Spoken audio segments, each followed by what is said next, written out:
free will and healing trauma. This is Radical Self-Respect with Jared Bello. Please do subscribe and like this video if you enjoy content about mental health, dating, relationships, philosophy, and supplements I've talked a lot about too in the past. And thank you very much to everyone who's been liking, commenting, and subscribing. Please share my content with others whom you think might benefit. But today is going to be a serious episode because I'm going to talk about some very serious subject matter.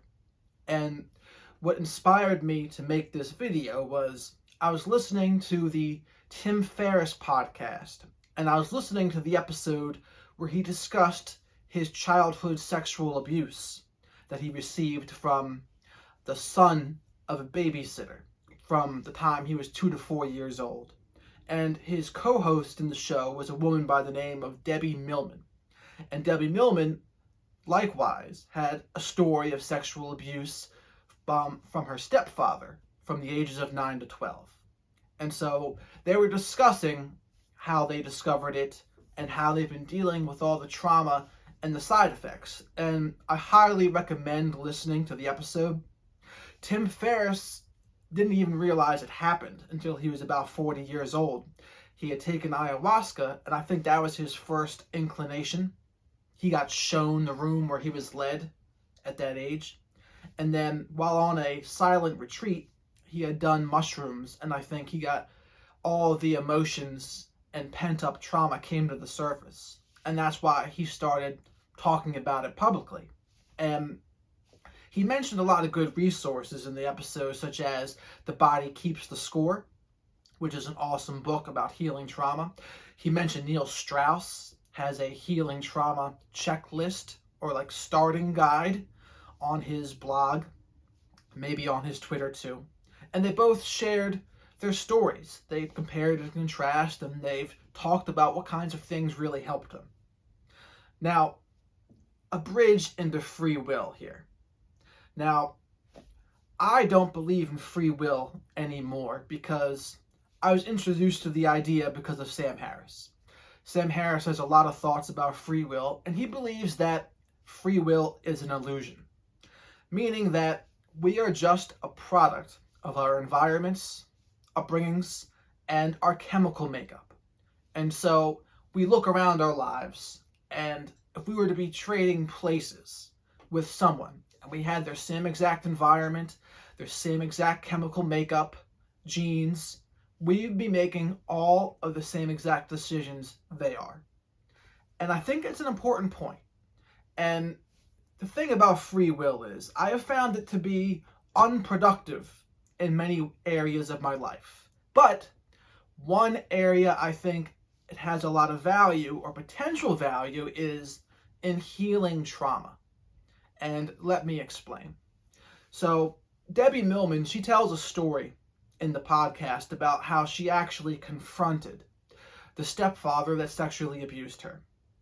And to preface, any way that we handle trauma, sexual abuse, etc., I'm okay with whatever people have to do. Preferably, of course, if it's not sexually abusing others, obviously. And the thing about it is, I've never experienced sexual abuse, but I have had narcissistic abuse to a severe extent by a parent. I've had severe bullying, so I have different forms of trauma, but not that similar kind of trauma, of sexual abuse.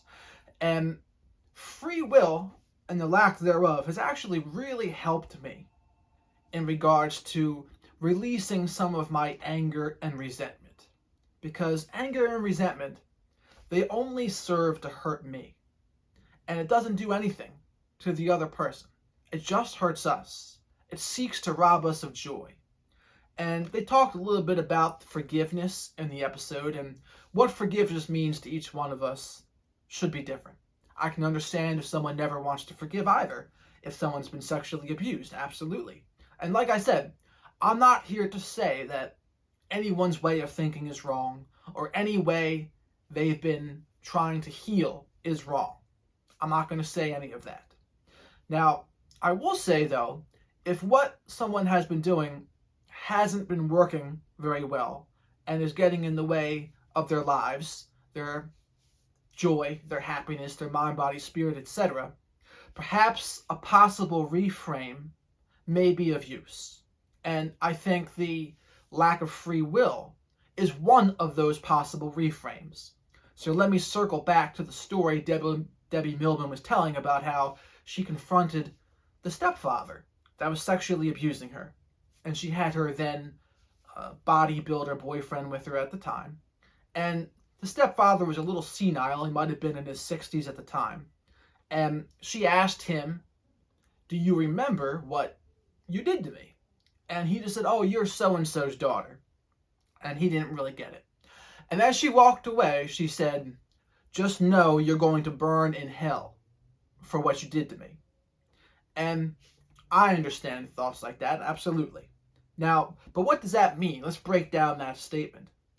The believe in a heaven or a hell, that once we live our lives, we are judged by the decisions that we make. Because presumably, people think if there's a heaven and a hell, that we have free will to be making those decisions. We're consciously choosing to make those decisions, and very willfully. And I don't think that's true. And to me, what's happening is they have no choice in the matter.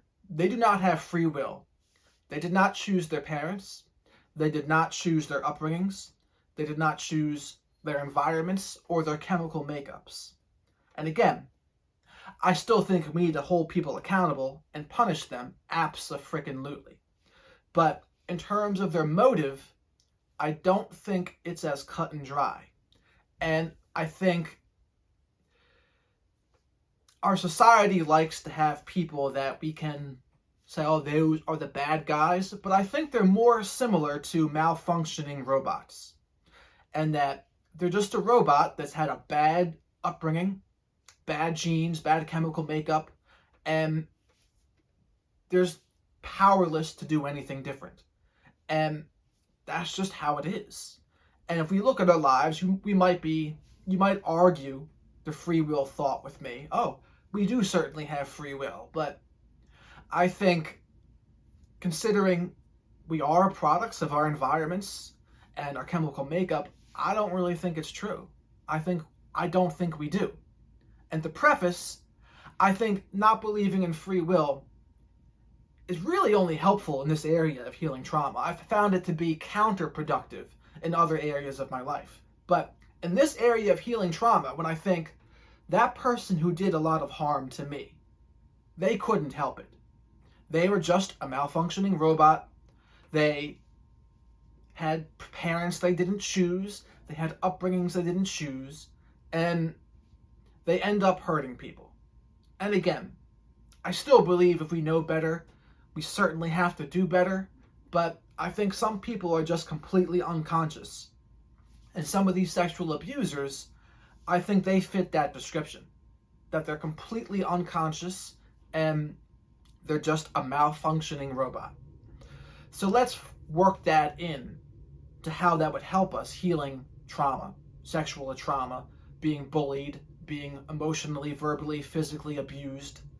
And it's like, when I did believe in free will, I did have a little more anger towards my abusers because I thought they were actually doing it purposefully. I thought that they were consciously choosing to hurt me, very willfully.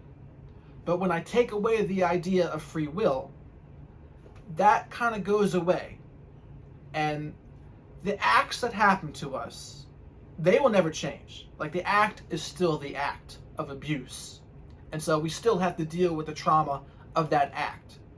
But in my own life, I've noticed when I stopped believing in free will, some of the anger and the judgment that was only serving to hurt me, that seemed to subside a little bit. And it actually gave me some acceptance. Now, I forgive in my case, because again, I wasn't sexually abused, but I forgive for me. And I don't say forgiveness means that we have to be chummy with the people who have abused us in the past. No. forgiveness can look any number of ways, and it doesn't mean we have to let anyone back in our lives, but forgiveness is for us. Forgiveness is so that we heal. Forgiveness is so that we can be the happiest and healthiest version of ourselves. And when we hold on to anger, we hold on to resentment, it doesn't help. It's not healthy. The anger hurts our souls. And so I would think any way that could deplete some of that anger and judgment may indeed be a good thing. And not believing in free will for me has been one of those ways that I've been able to let go of some of the anger, some of the judgment, some of the hate, and gain some acceptance. And it's really helped me on my healing of trauma journey. And again, if what you've been doing out there has been working, then you can disregard this video. I don't want to get in the way of whatever is working for someone else. However, if you're open to new suggestions, you're open to possible new reframes, I'd consider exploring the issue of free will with Sam Harris and listening to what he has to say about it on his podcast. He has a book about free will too, I believe, and I would recommend checking that out. And when we realize everyone is in some form, we have defects, we have faults, and of course some are worse than others, absolutely. But when we take away that free will piece and realize people are malfunctioning robots, I think it helps gain some acceptance, and it helps us to relieve us of some of the anger and hate that we may feel. And again, not believing in free will is not to say there should be no consequences. There does need to be consequences. We need to keep people safe. And especially in terms of child sexual predators who have an extremely high recidivism rate, yeah, we have to do something about it. We have to protect the people. But in terms of how we look at them, if we look at them more as malfunctioning robots, I think a lot of our hate can recede, our judgment can recede, and we can gain some acceptance. And again, please don't confuse this with condoning the behavior, that it's okay. No, absolutely not. It's never okay to abuse, especially sexually to children. Never. But when we look at this free will piece and we realize maybe they don't have as much choice as we would like to give them credit for. Because again, they didn't choose their parents. They didn't choose their upbringings. They didn't choose their chemical makeup and their genes. And again, if we were to swap places with anyone, chances are we would be doing the exact same things they are. And this has really helped me to look at people in a different light. And again, I still have to cut people off sometimes because I still don't want to be disrespected. I still don't want people to be able to hurt me. But I have found that when I've stopped believing in free will, they are less able to hurt me with their words and with their actions. Because I understand they can't help it. And again, it doesn't mean I should let people who are abusive towards me in my life. It doesn't mean I should continually allow disrespect. But this reframing of they don't have a choice is empowering to me in the healing of trauma realm. Now, like I said before, I don't think it's empowering in other areas of my life, the free will thoughts. And I'll make another video about that later. But I think this healing trauma piece is extremely important. And I think anything that could help the people who have experienced trauma, sexual trauma, verbal abuse, physical abuse, etc., anything that can help them live a happier and healthier life, I think would be amazing. It'd be incredible because a lot of the symptoms of the trauma are suicidal idealizations, extreme anxiety, extreme depression, dissociation. In fact, all personality disorders stem from trauma. And I'm not a clinical psychologist, etc., or a psychiatrist, but I've done a lot of studying on this topic. And that's where they stem, trauma. And if recognizing we don't have free will can help us heal from that trauma, I think it's an idea that should be explored further. And it could help people heal. It could help gain some acceptance and relieve us of that hate and judgment of how we may look at our perpetrators. And it's really helped me. It served me well in just my healing journey. And so I implore you out there, if you're listening to this and you've been abused in any way, consider this possible reframe as a way to heal, as a way to help yourself, as a way to relieve us of hate and judgment, and forgive, not for them, but for us. And if someone doesn't want to forgive, that's completely okay too. But I'm just talking about what could help us on our healing journey. And if it could help, then I think why not? Why not try if it can absolutely help us? And that's what I want people to take a look at moving forward. Consider this reframe and see if it could work for you. So that's my thoughts for today on free will and the healing of trauma. Let me know what you think about this video.